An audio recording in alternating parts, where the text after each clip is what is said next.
ఈ శాకంబరి కిచెన్కి స్వాగతం. శాకంబరి కిచెన్లో ఈరోజు అటుకులు పెసరలతో వడియాలు ఎలా పెట్టుకోవాలనేది చూపిస్తున్నాను అనమాట. దీనికి నేను ఒక కప్పు పెసలు తీసుకుని శుభ్రంగా కడిగి రాత్రంతా నానబెట్టుకున్నాను అనమాట.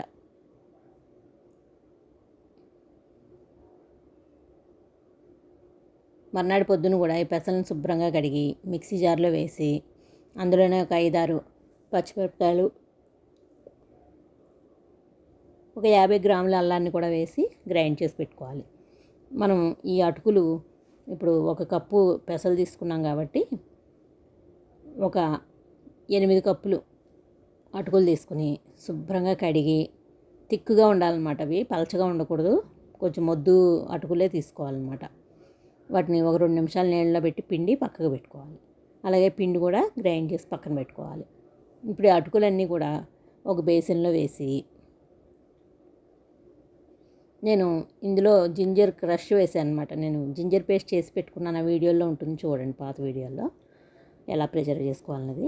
ఇప్పుడు ఒక పెద్ద చెంచా అల్లం పేస్టు, ఒక పెద్ద చెంచా పండు మిరపపళ్ళ పేస్టు, ఒక 2 పెద్ద ఉల్లిపాయలు ఉంటాయి కదా, వాటిని ఇలా సన్నగా తరిగి చక్కగా ఇందులో కలుపుకోవాలన్నమాట. ఒక పావు కప్పు నువ్వులు, 2 చెంచాలు జీలకర్ర, ఒక హాఫ్ టీ స్పూను ఇంగువ పొడి,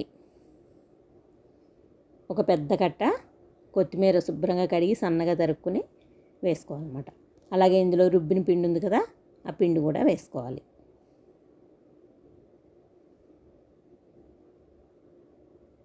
అలాగే ఒక స్పూను సాల్ట్ వేసాను. మీరు సాల్ట్ అయితే చూసి వేసుకోండి, కరెక్ట్గా ఉండాలి. ఎక్కువైతే బాగుండవు, తక్కువైతే కూడా టేస్ట్ బాగుండవు అనమాట. సమంగా ఉంటేనే టేస్ట్ బాగుంటుంది. వీటిని శుభ్రంగా ఎక్కువగా మనం ప్రెస్ చేస్తూ కలపకుండా చక్కగా లైట్గా మొత్తం అన్నీ మిక్స్ అయ్యేట్టుగా కలుపుకోవాలన్నమాట. పిండి అయితే పిండి వడియంలో అయిపోతుంది. అలా కాకుండా మనకి క్రిస్పీగా క్రంచీగా ఉండాలంటే లైట్గా మొత్తం అన్నీ మిక్స్ అయ్యేట్టు కలిపి వాటిని చిన్ని నిమ్మకాయ సైజులో ఉండలు చేసుకోవాలన్నమాట.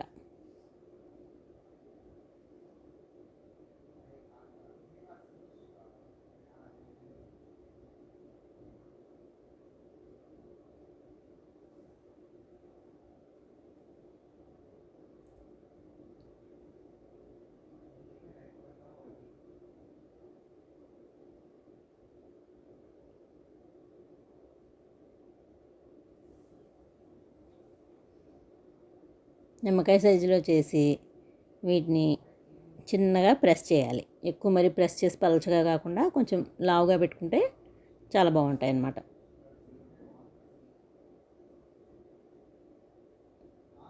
చూసారు కదా, ఇలా చిన్న కుకీస్ లాగా కొద్దిగా ప్రెస్ చేయాలి. లావుగానే ఉంటాయి అన్నమాట, ఇవి మందంగానే చేసుకోవాలన్నమాట.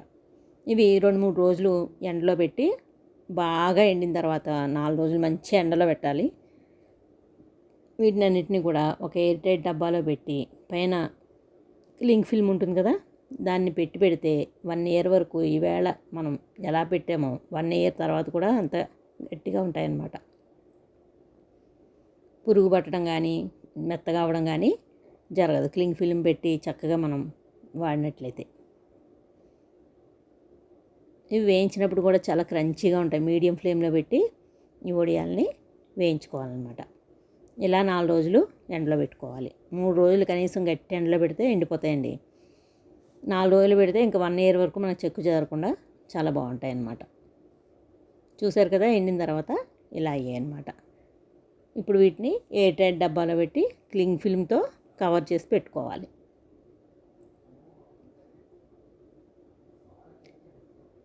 ఈ వడియాల రెసిపీ మీకు నచ్చినట్లయితే ఒక లైక్ చేయండి, షేర్ చేయండి, సబ్స్క్రైబ్ చేసుకోండి, అలాగే కామెంట్ కూడా చేయండి.